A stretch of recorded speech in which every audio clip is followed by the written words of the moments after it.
مہر ادا کرنے سے پہلے الاؤ نہیں ہے اگر بیوی آپ کو پرمیشن نہ دے. 1 مہینے تک اگر بیوی یوں کہہ دے کہ یا آپ مجھے یو کانٹ ٹچ می، تم مجھے ٹچ نہیں کر سکتے جب تک کہ تم مہر نہ دے دو، تو اس پر کوئی گناہ نہیں بیوی پر.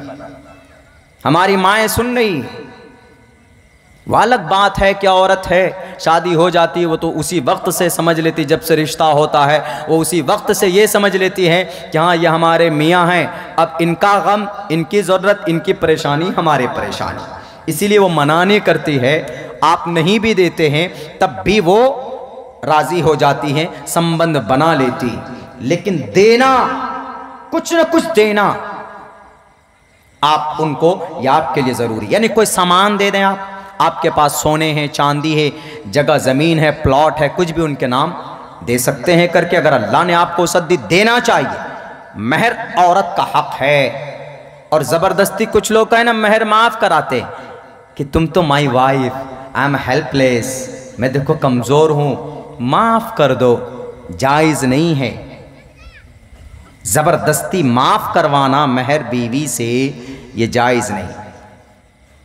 آپ کے مردانہ شان کے خلاف ہے، شریعت کے خلاف ہے.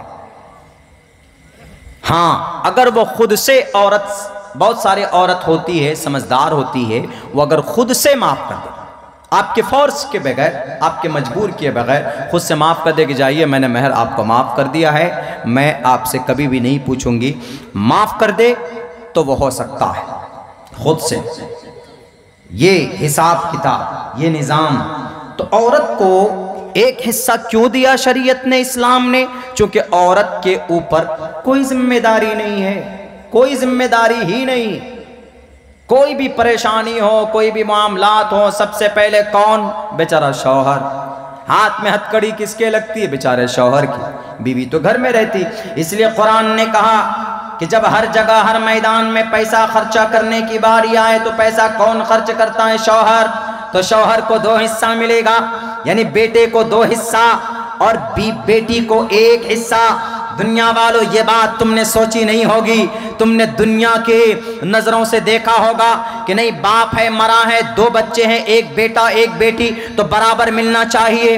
تو برابر نہیں ہوا، وہ ناانصافی ہے بیٹے کے ساتھ. اور بیٹی کی جب شادی کرتے ہیں تو کم سے کم 5 لاکھ روپے کا خرچ ہوتا ہے، بیٹے سے زیادہ بیٹی کی شادی میں ہوتی ہے.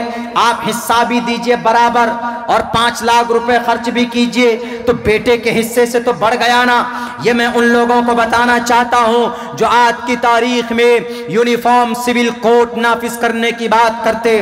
میں تقریر میں بول تو رہا ہوں، کچھ لوگوں کو بات سمجھ میں نہیں آ رہی ہوگی کہ یہ یونیفارم سول کوڈ کیا. دیکھ لیجئے گا 3-4 سال کے بعد، 3 سال کے بعد دیکھ لیجئے گا آپ سڑکوں پر نظر آئیں گے یونیفارم سول کوڈ کے خلاف. میں آج بھوشیوانی کر کے نہیں بلکہ دلائل کی بنیاد پر بات کر کے جا رہا ہوں کہ آپ آج اس بھارت کے اندر قرآن کے خلاف، شریعت محمد کے خلاف قانون بنانے کی کوشش کی جا رہی ہے. آپ کسی کو وصیت کریں گے، اگر آپ کسی کو موبائل ہدیہ کریں گے تو یہ قانونی اعتبار سے وہ ہدیہ نہیں ہوگا، وہ ہبہ نہیں ہو سکتا. آپ کسی کو کوئی چیز وصیت کریں گے، قانونی اعتبار سے وصیت قبول نہیں ہوگی. اگر یہ قانون پاس ہو گیا تو یونیفارم سول کوڈ. یہی نہیں، اگر آپ نے اپنے شوہر بیوی کی مرضی سے، ایک دوسرے کی مرضی سے آپ نے طلاق لے لیا، شرعی اعتبار سے تو طلاق ہو جاتی ہے، لیکن کورٹ کے اندر گورنمنٹ کے نظر میں آپ کا وہ طلاق نہیں مانا جائے گا، وہ اللیگل اور اسنویدھانک ہوگا جب یہ قانون پاس کیا جائے گا. میرے بھائیوں، بہت تحقیق اور ریسرچ کرنے کے بعد آپ کو یہ بتائی جا رہی ہے ہمارے اسلام میں جو شریعت کا ایک فرمان ہے، اگر ہم چاہتے ہیں کہ اللہ اس نعمت عظما کو، اس شریعت کو، اس نعمت کو وَأَتْمَمْتُ عَلَيْكُمْ نِعْمَتِي، اللہ نے جو نعمت ہم پر تام کی ہے اپنی شریعت کو دیکھ کر اس کو ہم سے نہ چھینے، تو آپ اللہ کی شریعت پر عمل کرنے کی کوشش کرو. جو بھی خرافات گاؤں میں، سماج میں ہے اس کو ختم کرنے کی کوشش کرو. ہماری نماز کے اندر اگر کوتاہی ہے تو پابندی سے نماز پڑھنے کی کوشش کرو گے تو انشاءاللہ مسجدیں آباد ہوں گی.